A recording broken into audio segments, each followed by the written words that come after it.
تو انشاءاللہ آج کی ہماری جو گفتگو ہے وہ رمضان کے بعد نیکیوں پر استقامت کے بارے میں ہے کہ رمضان گزرا اور اس کے بعد یہ ہے کہ اب ہمیں مزید کیا کرنا ہے تاکہ رمضان کے جو فوائد ہیں یا رمضان کا جو مقصد ہے یا رمضان کے جو پھل ہیں وہ ہم کھا سکیں۔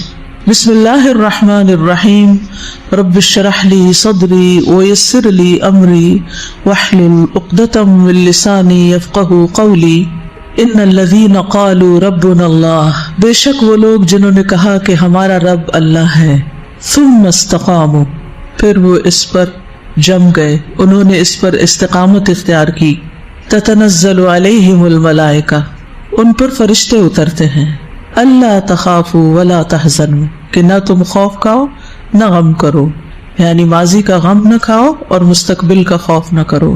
وَأَبْشِرُوا بِالْجَنَّةِ الَّتِي كُنْتُمْ تُوعَدُونَ، خوشخبری پاؤ اس جنت کی جس کا تم وعدہ دیے جاتے ہو۔ نحن اولیاؤکم فی الحیات الدنیا وفی الآخرہ، ہم تمہارے دوست ہیں دنیا کی زندگی میں بھی اور آخرت میں بھی۔ وَلَكُمْ فِيهَا مَا تَشْتَهِي أَنفُسُكُمْ، اور تمہارے لیے وہاں وہ کچھ ہوگا جس کی تم خواہش کرو گے۔ وَلَكُمْ فِيهَا مَا تَدَّعُونَ، اور تمہیں وہاں وہ ملے گا جو تم طلب کرو گے۔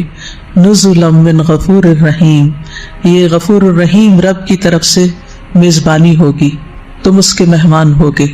تو اس سے بڑی خوشخبری کیا ہو سکتی ہے کہ جو شخص ایمان لا کر اور ایمان میں عمل صالح شامل ہوتے ہیں، ایمان لا کر عمل صالح کر کے استقامت اختیار کرتے ہیں، جم جاتے ہیں، جن نیکیوں کو اختیار کرتے ہیں پھر ان کو چھوڑتے نہیں، ان کے ساتھ کنٹینیو کرتے ہیں، تو ان کو فرشتوں کا ساتھ حاصل ہوتا ہے، فرشتوں کی مدد حاصل ہوتی ہے، فرشتے ان کے دوست بن جاتے ہیں، فرشتے ان کے دلوں میں اچھے خیالات ڈالتے ہیں، فرشتے ان کے لیے کاموں کو آسان کرتے ہیں، یعنی نیکی کے رستے پر چلنا آسان کر دیتے ہیں۔ پھر انسان کو اس بات کا شکوہ نہیں ہوتا کہ میرے ساتھ کوئی نہیں، میرا مددگار کوئی نہیں، میرا ماحول نہیں۔ اگر آپ کے اندر استقامت کی نیت ہے کہ میں نے اسی رستے کو اختیار کرنا ہے اور اس کو چھوڑنا نہیں، تو اللہ کی طرف سے تائید آتی ہے فرشتوں کی شکل میں، اور پھر انسان فکر مند ہوتا ہے کہ ابھی تک تو سب اچھا تھا، آئندہ کیا ہوگا۔ اللہ سبحانہ وتعالیٰ آئندہ کے لیے وہ خوشخبری دیتے ہیں فرشتوں کے ذریعے، اللہ تخافو، خوف نہ کھاؤ، فکر نہیں کرو، جس رب نے اب نیکی کی توفیق دی وہ آئندہ بھی دے گا۔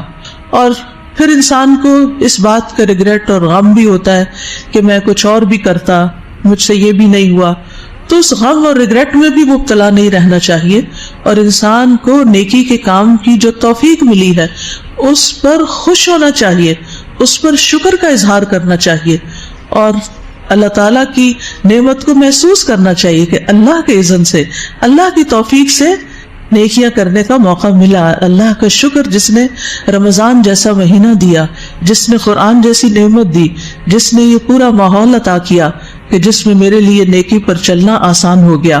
تو اللہ سبحانہ وتعالیٰ آئندہ بھی اس نعمت کو برقرار رکھیں گے اگر ہم شکر گزار رہیں گے۔ نہ خوف کھاؤ اور نہ غم کرو۔ وَأَبْشِرُوا بِالْجَنَّةِ الَّتِي كُنْتُمْ تُوعَدُونَ، خوشخبری پاؤ اس جنت کی جس کا تم وعدہ دیے جاتے ہو، اور پھر وہاں پر وہ ساری خواہشات تمہاری پوری ہوں گی جن کو تم دنیا میں اللہ کی خاطر کنٹرول کرتے رہے۔ یعنی جب رمضان ہوتا ہے تو کیا ہوتا ہے، انسان اپنی خواہشات پہ سب سے زیادہ کنٹرول کرتا ہے۔ خواہشات میں زیادہ خواہشات کس کس چیز کی ہوتی ہیں؟ کھانے پینے کی سب سے زیادہ، ہر وقت انسان کو کچھ نہ کچھ کھانے کو چاہیے ہوتا ہے۔ اور کس چیز کی خواہش ہوتی؟ سونے کی۔ اور کس کی خواہش ہوتی؟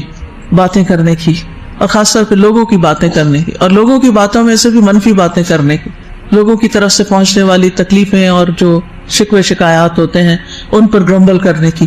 تو روزے کی خاطر ہم ان ساری چیزوں پر کنٹرول کرتے ہیں۔ تو جنت میں تو خیر لغو باتیں نہیں ہوگی اور نہ حرام کوئی گفتگو ہوگی، لیکن یہ ہے کہ وہاں پر انسان کو کوئی روک ٹوک نہیں ہوگی کہ کب کس سے کیا بات کرے۔ اور جو لوگ دنیا میں اپنی سعادت کو کنٹرول کر کے اچھی باتیں کرنا سیکھ جاتے ہیں، اپنا ذائقہ بدل لیتے ہیں اور پورے مہینے کے اس ٹریننگ پروسیس سے گزر کر اپنی گفتگو کا سٹائل چینج کر لیتے ہیں، کیونکہ پورا مہینہ روک کر اپنے آپ کو رکھا ہوتا ہے، تو پھر رکنے کی بھی عادت پڑ جاتی ہے۔ تو اللہ سبحانہ تعالیٰ ان کے لیے جنت کا وعدہ کرتے ہیں، یعنی اگر تم ایمان پر عمل صالح پر استقامت اختیار کرو گے تو تمہارے لیے جنت ہے. ہم دنیا میں بھی تمہارے دوست ہیں، آخرت میں بھی ہوں گے. دنیا میں دوستی کا مطلب کیا ہے کہ نیکی کے کاموں پر تمہارے مددگار ہوں گے، کیونکہ فرشتے جو ہیں وہ گناہ کے کاموں پر مددگار نہیں ہوتے. گناہ کے کاموں میں کون مددگار ہوتا ہے؟ شیطان اکساتا ہے. یس. اور دنیا میں اگر اللہ کی خاطر اپنی خواہشات کو کنٹرول کرو گے، اپنی اشتہا کو، تو وہاں تمہیں سب کچھ مل جائے گا اور رب کے مہمان بنو گے. اس سے بڑی خوشخبری اور کیا ہو سکتی ہے؟ تو جیسا کہ ہم جانتے ہیں کہ رمضان میں ہم نے ایک گول سیٹ کیا تھا اور اللہ سبحانہ وتعالیٰ نے ہماری اس طرف رہنمائی کی. وہ کیا تھا؟ روزہ کس لیے فرض کیا گیا تھا؟ کتب علیکم الصیام کما کتب علی الذین من قبلکم لعلکم تتقون، تاکہ تمہارے اندر تقوی پیدا ہو. تو الحمدللہ ہم نے جو گول سیٹ کیا کہ تقوی پیدا ہو، وہ کسی نہ کسی درجے پر ضرور بہرحال آیا، کیونکہ یہ روزے کا ایک انعام ہوتا ہے، ایک نتیجہ ہوتا ہے. تو ہم پھر دوہرا لیتے ہیں کہ تقوی کا کیا مطلب ہوتا ہے. تقوی کا لفظی معنی ہوتا ہے بچنا. کس سے بچنا؟ گناہوں سے بچنا، محرمات سے بچنا، جن چیزوں کو اللہ نے حرام قرار دیا ان سے بچنا. لیکن صرف بچنا ہی نہیں ہوتا، تقوی نیکی کی طرف بڑھنے کو بھی کہتے ہیں. یعنی اس میں اللہ تعالیٰ کی اطاعت بھی شامل ہوتی ہے اور اللہ کی نافرمانی کے کاموں سے بچنا بھی اس میں شامل ہوتا ہے. بعض سلف صالحین کہتے ہیں کہ اتقوا اللہ حق تقاتہ کا مطلب یہ ہے کہ اللہ کی اطاعت کی جائے، اس کی نافرمانی نہ کی جائے.